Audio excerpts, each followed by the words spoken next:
So, good morning, ma'am. We are from CSPC, Caballeros of Polytechnic Colleges from Nava, Camarines. So, we are here to conduct a interview po. So, the first question po, ma'am, is tell me something about yourself, include the number of years in the teaching profession. Okay. So, good morning also to you, all of you. I'm Mrs. Mercedes Sandrina Lancia, and I'm 18 years in 6 years experience in the lab. So, the next question. What inspired you to be a teaching profession? So, simply, I enrolled in BS Elementary Education. I want to share also my knowledge to the youth. Please share to us your significant experience as a teacher. A significant experience, meaning the importance of being a teacher.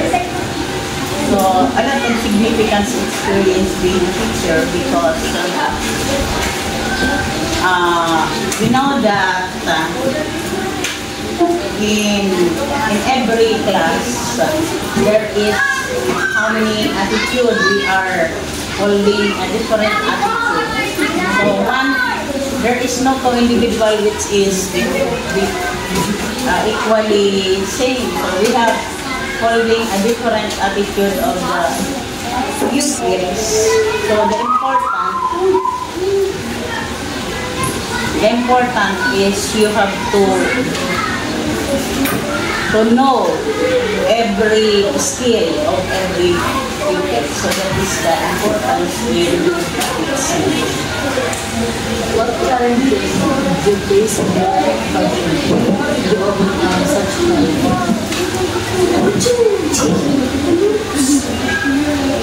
A lot of challenges, especially in elementary grade, especially in my level, that is grade 6. The challenges that I mostly encounter in grade 6 is if you have a pupil which is still a non-reader, still a non-syllable reader. Because we cannot impart our skill or our knowledge or easily if that kind of pupil is non-reader. That is the most. What is your opinion on challenges out there in policy implementation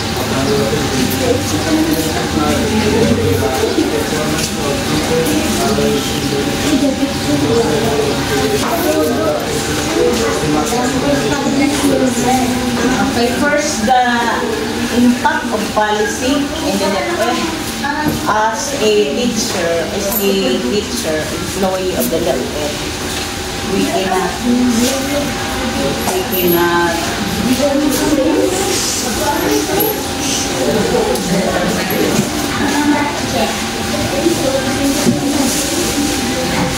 cannot give any negative impact regarding the rules of the and accordingly, we are in the umbrella of the DepEd department.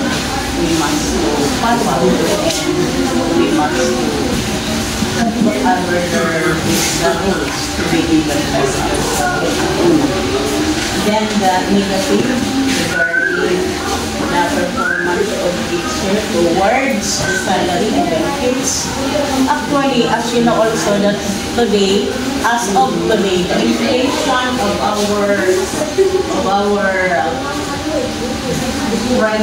primary needs, di ba? Primary needs is already nasa inflation niya. So, with regards to the salary, it does not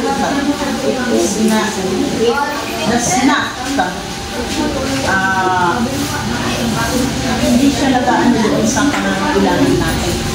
So, as you observe now that all of the teachers, they are all asking for the salary increase Because talaga kulang.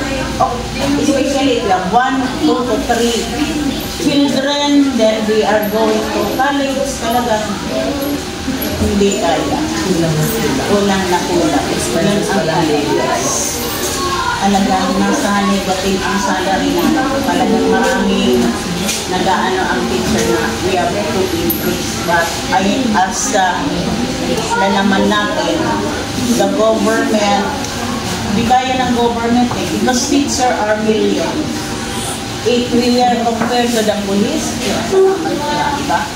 Pero teacher, they are the government really hard to give insufficient increase for teacher.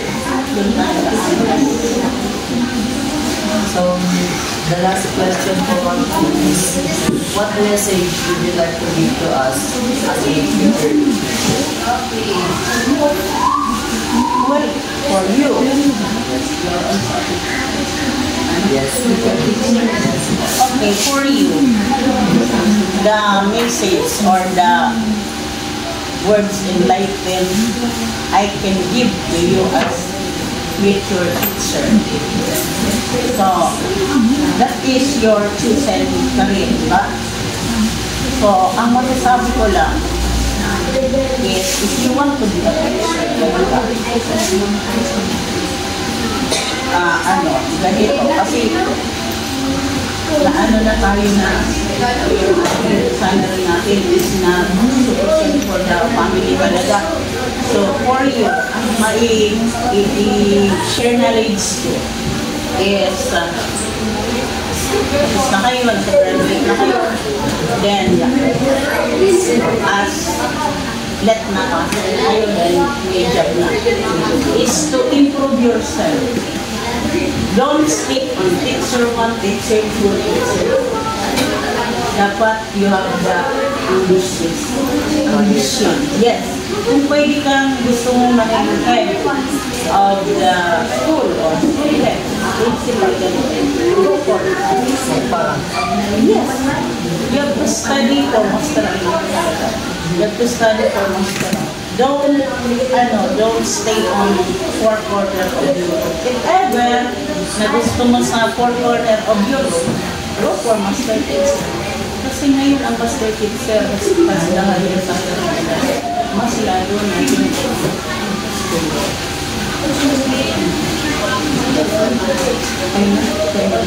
So, that's all for our interview, ma'am. Thank you for accepting our request. Thank you. Thank you. Welcome.